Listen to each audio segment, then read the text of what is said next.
نحمده ونستعينه ونستغفره ونعوذ بالله من شرور أنفسنا ومن سيئات أعمالنا من يهده الله فلا مضل له ومن يضلله فلا هادي له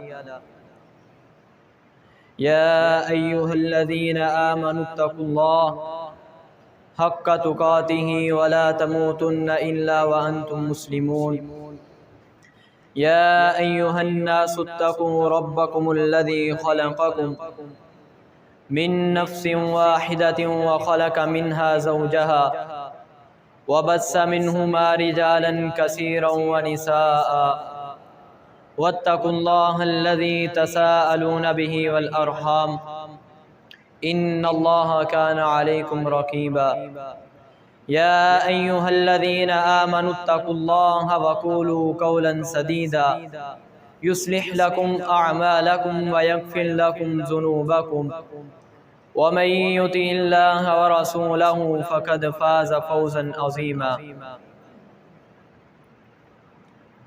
أعوذ بالله من الشيطان الرجيم بسم الله الرحمن الرحيم وقضى ربك ألا تعبدوا إلا إياه وبالوالدين إحسانا وقال النبي صلى الله عليه وسلم إن الله يوصيكم بأمهاتكم ثم يوصيكم بأمهاتكم ثم يوصيكم بأمهاتكم ثم يوصيكم بآبائكم ثم يوصيكم بالأقرب فالأقرب أو كما قال عليه الصلاة والسلام۔ تمام قسم کی حمد و ثنا کی بڑائی یکتائی تنہائی بادشاہی شہنشاہی اللہ وحدہ لا شریک کے لیے، درود و سلام آقا دو جہاں امام اعظم خطیب اعظم سید الانبیاء سید الاولین والآخرین جناب محمد رسول اللہ صلی اللہ علیہ وآلہ وسلم کی ذات اقدس اطہر و اعلیٰ کے لیے۔ احباب گرامی قدر، اللہ رب العزت کا یہ ہم پر بہت ہی احسان ہے کہ اللہ رب العزت نے ہمیں مسلمان پیدا کیا اور ہمیں دین اسلام سے نوازا۔ دین اسلام وہ دین ہے کہ جس نے ہمیں زندگی کے تمام شعبوں میں اور تمام معاملات کے اندر رہنمائی فرمائی، اور جن چیزوں کے اندر جن کاموں کے اندر ہمارے لیے فائدہ ہے اسلام نے انہیں کرنے کا ہمیں حکم دے دیا، اور جن چیزوں میں ہمارے لیے نقصان ہے اسلام نے اس سے ہمیں سختی کے ساتھ منع فرما دیا۔ باب گرامی قدر، اللہ رب العزت نے ہمیں جن کاموں کے کرنے کا حکم دیا ہے ان میں سے ایک کام اپنے والدین کے ساتھ حسن سلوک کرنا اور صلہ رحمی کرنا بھی ہے۔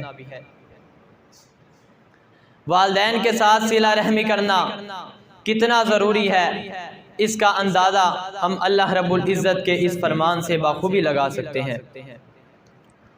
اللہ رب العزت نے قرآن مجید کے اندر ارشاد فرمایا وَاعْبُدُوا اللَّهَ وَلَا تُشْرِكُوا بِهِ شَيْئًا وَبِالْوَالِدَيْنِ إِحْسَانًا۔ اللہ رب العزت نے قرآن مجید کے اندر جہاں اپنے حقوق کا تذکرہ فرمایا ساتھ ہی والدین کے حقوق کا بھی تذکرہ فرمایا۔ حقوق اللہ میں سے سب سے پہلا حق یہ ہے کہ انسان اللہ رب العزت کے ساتھ کسی کو شریک نہ ٹھہرائے، اور حقوق العباد میں سے سب سے پہلا حق کہ انسان اپنے والدین کے ساتھ صلہ رحمی کرے اور ان کے ساتھ حسن سلوک سے پیش آئے۔ اسی طرح نبی مکرم صلی اللہ علیہ وآلہ وسلم کے پاس حضرت عبداللہ بن مسعود رضی اللہ تعالیٰ عنہ آتے ہیں اور عرض کرتے ہیں اللہ کے رسول صلی اللہ علیہ وآلہ وسلم ای الاعمال احب الی اللہ، کہ اللہ تعالیٰ کے نزدیک سب سے پسندیدہ عمل کون سا ہے؟ تو کائنات کی سب سے سچی ہستی نے فرمایا الصلاۃ علی وقتہا، کہ نماز کو اس کے وقت پر ادا کرنا۔ آج ہماری نمازیں، آج ہماری نمازوں کے اوقات کن مصروفیات میں، کن بازاروں میں، کن محفلوں میں گزرتے ہیں، اس سے ہم بخوبی واقف ہیں۔ اگر ہم اللہ تعالیٰ کے محبوب ترین بندے بننا چاہتے ہیں تو ہمیں اپنی نمازوں کے اوقات کو بہتر بنانا ہوگا، نمازوں کو ان کے اوقات پر ادا کرنا ہوگا۔ حضرت عبداللہ بن مسعود نے کہا کہ اللہ کے رسول صلی اللہ علیہ وسلم اس کے بعد کون سا عمل ہے؟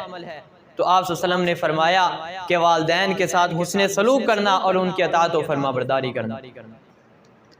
بھائیو، آپ اس بات سے اندازہ لگائیے کہ نبی مکرم صلی اللہ علیہ وآلہ وسلم نے نماز جیسے اتنے بڑے فعل کے ساتھ جس چیز کو رکھا وہ والدین کے ساتھ صلہ رحمی کرنا ہے۔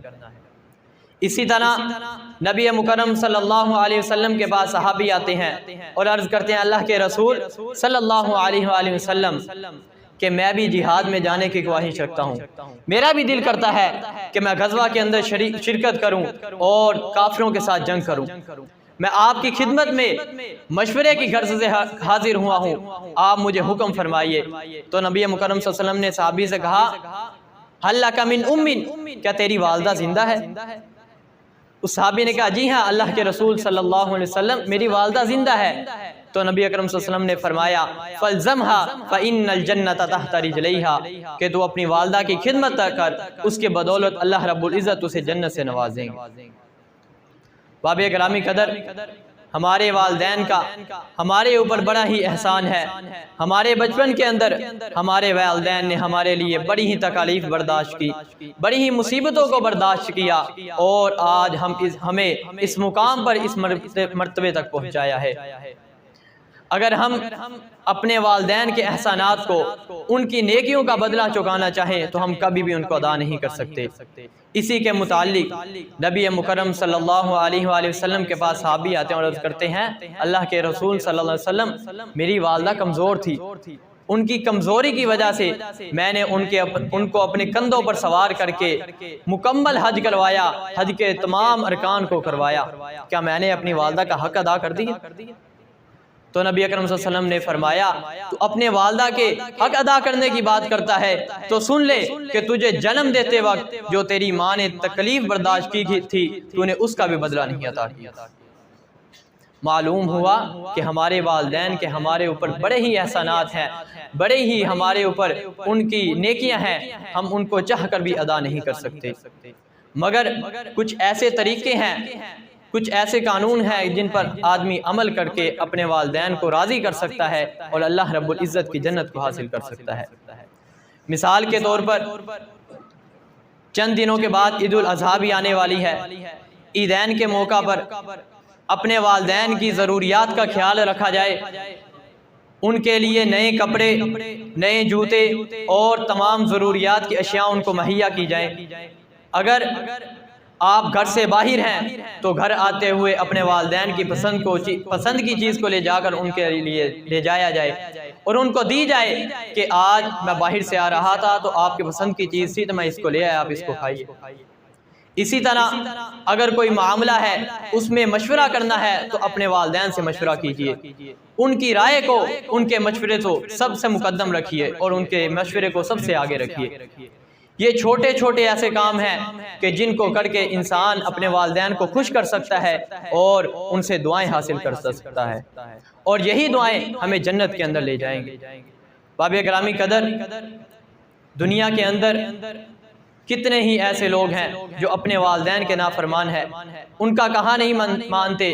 تاریخ کے اندر ایسے لوگوں کی کہانیاں بڑی بڑی ہیں جنہوں نے اپنے والدین کو ذلیل کیا اور ان کے ساتھ صلہ رحمی نہیں کی۔ نبی اکرم صلی اللہ علیہ وسلم کے دور میں حضرت علقمہ رضی اللہ تعالیٰ عنہ، ان کی موت کا جب وقت قریب آیا تو ان کی روح نہیں نکل رہی تھی، بڑی تکالیف کے اندر تھے، بڑی مشکلات کے اندر تھے۔ نبی مکرم صلی اللہ علیہ وسلم کو جب یہ پتہ چلا تو نبی اکرم صلی اللہ علیہ وسلم نے کہا کہ کیا معاملہ ہے، ان کا کیا وجہ ہے جن کی وجہ سے اتنی تکلیف ہے؟ تو صحابہ نے بتایا کہ ان کی والدہ ان سے ناراض ہے، والدہ ان سے راضی نہیں، جس کی وجہ سے یہ اتنی تکلیف کے اندر مبتلا ہے۔ نبی اکرم صلی اللہ علیہ وآلہ وسلم نے ان کی والدہ کو بلایا اور ان سے سارا ماجرا بیان کیا کہ تمہارے بیٹے کی روح نہیں نکلی، وہ بڑی تکلیف کے اندر ہے، تم اس کو معاف کر دو۔ اس کی والدہ نے کہا میں اس کو معاف نہیں کروں۔ میری اس نے اتنی نافرمانیاں کی ہیں، میں ان کو معاف نہیں کروں گی۔ تو نبی اکرم صلی اللہ علیہ وسلم نے صحابہ کو حکم دیا کہ جاؤ تم جا کے لکڑیاں اکٹھی کر لاؤ۔ جب اس کی ماں نے یہ سنا تو وہ کہنے لگے اللہ کے رسول صلی اللہ علیہ وسلم کہ آپ لکڑیاں کس لیے منگوا رہے ہیں؟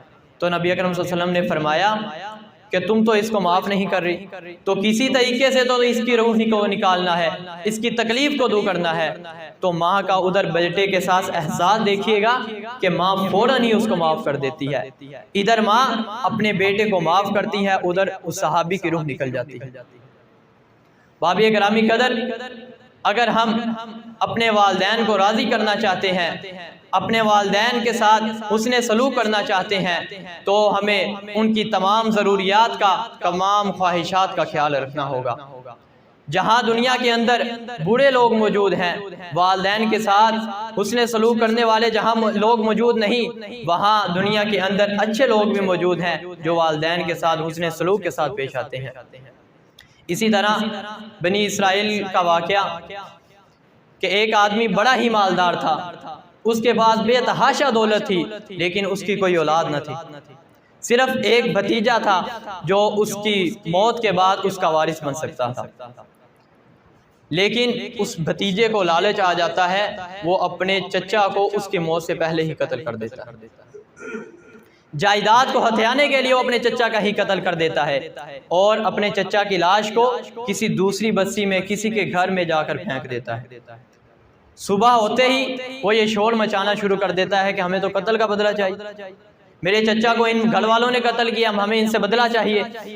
تو کرتے کرتے یہ معاملہ حضرت موسیٰ علیہ السلام کی عدالت میں پیش ہو جاتا ہے۔ جب حضرت موسیٰ علیہ السلام ان سے پوچھ تاچھ کرتے ہیں، ان سے سوالات کرتے ہیں، تو وہ گھر والے بڑے ہی ٹھوس دلیلوں کے ساتھ اپنے اس جرم میں ملوث نہ ہونے کا ثبوت دے دیتے ہیں، اور یہ کہہ دیتے ہیں کہ ہمارے اوپر یہ قتل کا الزام لگانا سراسر ظلم اور زیادتی ہے۔ حضرت موسیٰ علیہ السلام پر جب یہ ان کی بات سنتے ہیں تو یہ معاملہ بڑا ہی مشکل ہو جاتا ہے کہ اب کیا فیصلہ کریں۔ تو کچھ لوگ حضرت موسیٰ علیہ السلام کو یہ مشورہ دیتے ہیں کہ آپ اللہ رب العزت سے دعا کریں، اللہ رب العزت ہمیں قاتل کے متعلق بتا دے۔ حضرت موسیٰ علیہ السلام اللہ رب العزت سے دعا کرتے ہیں تو اللہ رب العزت حکم ارشاد فرماتے ہیں ان اللہ یأمرکم ان تذبحوا بقرہ۔ جب حضرت موسیٰ علیہ السلام بنی اسرائیل کے لوگوں کو یہ حکم دیتے ہیں کہ اللہ تعالیٰ تمہیں گائیں ذبح کرنے کا حکم دے رہے ہیں، تو یہ بنی اسرائیل بڑی ہی عجیب قسم کی قوم تھی۔ اللہ تعالیٰ کے فرامین کو نہ ماننا اور ان پر طرح طرح کے اعتراضات کو پیش کرنا ان کا عام شیوہ بن چکا تھا، ان کی عادت بن چکی تھی۔ اس بار بھی انہوں نے وہی کیا۔ جب حضرت موسیٰ علیہ السلام نے ان کو گائے ذبح کرنے کا حکم دیا تو وہ آگے سے کہنے لگے یہ کیا بات ہوئی، ہم آپ کو قاتل کے متعلق پوچھ رہے ہیں اور آپ ہمیں گائے ذبح کرنے کا حکم دے جا رہے ہیں۔ حضرت موسیٰ علیہ السلام کے لاکھ سمجھانے کے باوجود جب وہ گائے ذبح کرنے کے لیے تیار ہو گئے تو پھر انہوں نے ایک اعتراض پیش کر دیا کہ آپ اللہ تعالیٰ سے دعا کیجئے کہ وہ گائیں کس طرح کی ہو، وہ جوان ہو، کس رنگ کی ہو۔ تو اللہ رب العزت نے ارشاد فرما دیا کہ وہ گائیں نہ بوڑھی ہو نہ ہی بالکل بچہ ہو، وہ درمیانی عمر کی ہو۔ پھر جب یہ ارشاد نازل ہو گیا تو پھر انہوں نے اعتراض پیش کر دیا کہ اس طرح کی گائیں تو دنیا کے اندر بہت ہیں، اللہ رب العزت سے آپ دوبارہ دعا کیجئے اور اللہ تعالیٰ سے پوچھئے کہ ایسی گائیں دنیا کے اندر کئی موجود ہیں اور اس کی نشانی بتائیے وہ گائیں کیسی ہو۔ پھر اللہ رب العزت کا فرمان نازل ہوا اور بتایا گیا کہ وہ گائے زرد رنگ کی ہونی چاہیے اور اس کو دیکھنے والے لوگ اس کو دیکھ کر حیرت زدہ ہوں کہ کتنی ہی خوبصورت گائے۔ پھر انہوں نے یہی آگے سے اعتراض پیش کر دیا کہ اس قسم کی گائیں دنیا کے اندر بہت ہیں، آپ اللہ تعالیٰ سے پھر دعا کیجئے کہ اللہ تعالیٰ اس کی اور نشانیوں کے بارے میں ہمیں بتلائے۔ پھر جب حضرت موسیٰ علیہ السلام نے دعا کی تو اللہ رب العزت کی طرف سے یہ حکم نازل ہوا کہ وہ گائے نہ ہل چلانے کے لیے استعمال کی گئی ہو، نہ کھیتیوں کو پانی دینے کے لیے استعمال کی گئی ہو، اور نہ ہی اس کے جسم پر کسی قسم کا کوئی داغ ہو، بالکل زخموں سے پاک ہونی چاہیے، کوئی چوٹ کا نشان اس کے جسم پر نہ ہو۔ یہ سوال کر کر کے بنی اسرائیل کی قوم نے، بنی اسرائیل نے اس معاملے کو اور بھی پیچیدہ بنا لیا، اور بھی مشکل بنا لیا۔ یہ سوال کرتے کرتے انہوں نے اپنے معاملے کو اس قسم کا تنگ کر لیا کہ ان کے لیے یہ گائے تلاش کرنا بڑا ہی مشکل ہو گیا۔ اصل میں یہ جو کچھ بھی تنگ کر رہے تھے، جس قسم کے بھی یہ سوال کر رہے تھے، اس کے پیچھے بھی ایک حکمت کار فرما تھی۔ وہ یہ تھی کہ وہ گائے ایک بالکل ہی غریب اور نہایت غریب قسم کے انسان کی تھی۔ جب اس آدمی کی وفات کا وقت قریب آتا ہے تو وہ اس گائے کے بچڑے کو ایک جنگل میں جا کے چھوڑ آتا ہے، اور اللہ تعالیٰ کے بھروسے پر اس گائے کو اس جنگل کے حوالے کر کے گھر آ جاتا ہے۔ چند ہی دن کے بعد اس کی گائے، وہ آدمی اس دنیا سے کوچ کر جاتا ہے۔ نہایت ہی پسماندگی کے دور میں اس کا ایک بچہ اور ایک بیوی اس دنیا میں رہ جاتے ہیں۔ وہ ماں اپنے بیٹے کو بڑی ہی مشکلات کے ساتھ، بڑی ہی تکالیف کے ساتھ پال پوس کے بڑا کرتی ہے۔ جب وہ بیٹا جوانی کی دہلیز پہ قدم رکھتا ہے تو وہ اپنی والدہ کا بڑا ہی فرما بردار نکلتا ہے، اپنی والدہ کے ساتھ بڑا ہی حسن سلوک کرنے والا نکلتا ہے، اور زندگی کے تمام معاملات میں اپنی والدہ کے ساتھ مشورہ کرتا ہے۔ اس آدمی کی نیکی کے کیا کہنے کہ وہ رات کو 3 حصوں میں تقسیم کرتا ہے۔ ایک حصہ میں وہ اپنی والدہ کی خدمت کرتا ہے، اور ایک حصہ میں اپنی نیند کو پورا کرتا ہے، اور رات کے تیسرے حصہ میں اللہ رب العزت کی عبادت کرتا ہے۔ اسی طرح روزانہ کی اس کی عبادت کا معمول اس کی والدہ کی خدمت کرنے کا معمول ہے، اور جب وہ صبح کرتا ہے تو وہ صبح جنگل میں لکڑیوں کی تلاش کے لیے نکل جاتا ہے۔ لکڑیوں کو تلاش کر کے ان کو اپنے کندھوں پر لاد کر بازار کے اندر فروخت کرتا ہے، اور بازار میں فروخت کرنے کے بعد جو اس کو آمدنی حاصل ہوتی ہے اس کے بھی وہ 3 حصے کرتا ہے۔ 3 حصوں میں سے ایک حصہ اللہ رب العزت کی راہ میں خرچ کر دیتا ہے، ایک حصہ کو گھر کے راشن کے لیے اور تمام ضروریات کے لیے خرچ کرتا ہے، اور تیسرے حصہ کو وہ اپنی والدہ کے ہاتھ پہ جا کے رکھ دیتا ہے۔ اسی طرح سے وہ اپنے زندگی کے روزانہ کے دنوں کو گزارتا جاتا ہے کہ ایک دن اس کی والدہ اسے کہتی ہے، بیٹا تمہارے والد اپنی وفات کے وقت ایک گائے کو فلاں جنگل کے اندر چھوڑ کے آئے تھے، تم جاؤ اس گائے کو گھر لے کے آؤ۔ تو وہ بیٹا اپنی والدہ کے حکم کی تعمیل کے لیے گھر سے روانہ ہو جاتا ہے۔ جب اس جنگل کے اندر پہنچتا ہے تو وہ تلاش کرنے کے بعد جب اس گائے کو دیکھتا ہے تو اسے کہتا ہے کہ میں تجھے ابراہیم، اسماعیل، اسحاق اور یعقوب کے رب کی قسم دیتا ہوں کہ میرے پاس آ جا۔ جب وہ گائے اس کی آواز سنتی ہے تو دوڑ کر اس کے پاس آ جاتی ہے۔ وہ آدمی گائے کے گلے میں رسی ڈالتا ہے اور اس کو لے کر گھر کی طرف روانہ ہوتا ہے۔ ابھی وہ گھر کی طرف رخ کرتا ہے کہ اللہ رب العزت کی طرف سے اس گائے کو زبان مل جاتی ہے۔ وہ گائے اس سے بول کر کہتی ہے، اے ماں کے فرما بردار بیٹے، تو مجھ پر سوار ہو جا تاکہ رستہ آسان ہو جائے، تو آسانی کے ساتھ اپنے گھر کو پہنچ جائے۔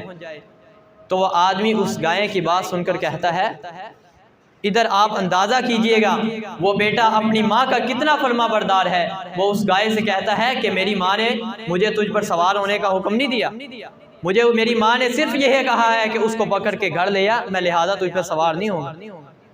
وہ گائے آگے سے بول کر کہتی ہے کہ اللہ کی قسم ہے، اگر تو مجھ پر سوار ہو جاتا تو ہرگز تو مجھ پر قابض نہیں ہو سکتا تھا۔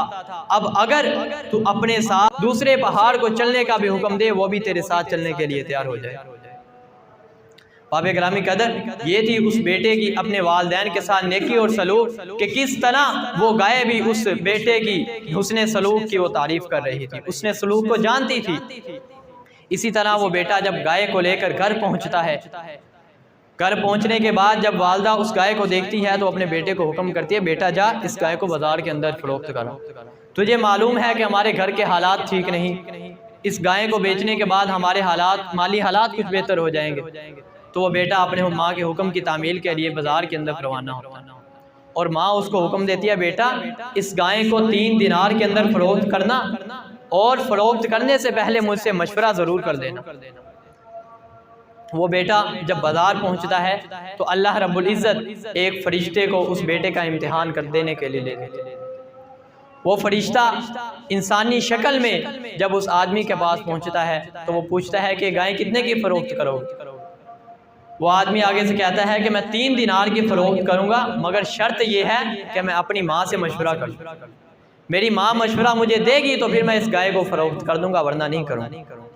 وہ فرشتہ آگے سے اسے لالچ دیتا ہے کہ میں تجھے 6 دینار دیتا ہوں، اپنی والدہ سے نہ پوچھ، مجھے ابھی فوراً گائے دے دے۔ وہ بیٹا آگے سے کہتا ہے کہ اللہ کی قسم ہے اگر تو مجھے اس کے برابر سونا بھی دے گا تب بھی میں اپنی ماں کے مشورہ کے بغیر اس گائے کو فروخت نہیں کروں۔ وہ فرشتہ جب اس کی یہ ایمانداری دیکھتا ہے تو اسے کہتا ہے جا اپنی والدہ سے پوچھ اور پھر آئیں۔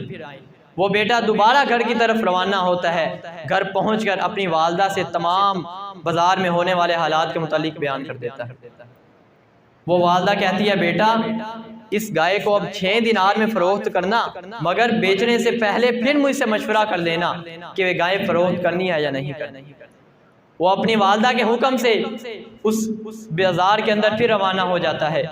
بازار پہنچ کر وہ فرشتہ دوبارہ انسانی شکل میں اس کے پاس آ جاتا ہے اور اس سے پوچھتا ہے کہ ہاں کیا بنا تیرے معاملے کے بارے میں، تیری والدہ نے کیا کہا؟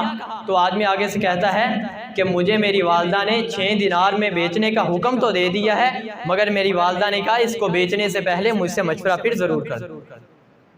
وہ فرشتہ آگے سے پھر وہی اس کو بات کہتا ہے کہ میں تجھے 12 دینار دینے کے لیے تیار ہوں، مجھے ابھی گائے دے دے، اپنی ماں سے مشورہ نہ کر۔ وہ بیٹا پھر سے وہی بات دہراتا ہے اور پھر سے گھر کی طرف روانہ ہوتا ہے۔ گھر پہنچ کر جب وہ اپنی والدہ سے یہ واقعہ بیان کرتا ہے تو اس کی والدہ سمجھ جاتی ہے کہ یہ آدمی نہیں اللہ کا بھیجا ہوا فرشتہ ہے۔ وہ بیٹے کو بتاتی ہے کہ یہ آدمی نہیں ہے، یہ ایک فرشتہ ہے جو تجھے تیرا امتحان لینے کے لیے اللہ رب العزت نے بھیجا۔ تو اب وہ فرشتہ اگر تجھے ملے تو اس سے پوچھیں کہ ہم یہ گائے فروخت کریں یا نہ کریں۔ وہ بیٹا پھر سے بازار کے پہنچتا ہے اور جب وہ آدمی اس کے پاس آتا ہے اس کو تمام باتیں بتاتا ہے کہ تو فرشتہ ہے اللہ تعالیٰ کی طرف سے بھیجا ہوا، کہ میری والدہ تجھ سے یہ پوچھ رہی ہے کہ کیا ہم اس گائے کو فروخت کریں یا نہ کریں۔ تو فرشتہ اسے کہتا ہے کہ اپنی والدہ سے جا کے کہو کہ اس گائے کو ابھی فروخت نہ کرے، موسیٰ علیہ السلام کی عدالت میں ایک واقعہ پیش آئے گا، اس کی وجہ سے اللہ رب العزت اس گائے کو بھاری قیمت میں فروخت کرے گا اور ایک فرما بردار بیٹے کو اعلیٰ خزانے سے نوازے۔ اسی طرح وہ بیٹا اس گائے کو لے کر گھر پہنچ جاتا ہے، اس کو اپنے پاس رکھتا ہے۔ ادھر جب حضرت موسیٰ علیہ السلام پر وہ گائے کے تمام اوصاف کو بیان کر دیا جاتا ہے، وہ لوگ اس گائے کی تلاش کرنے کے لیے نکل پڑتے ہیں۔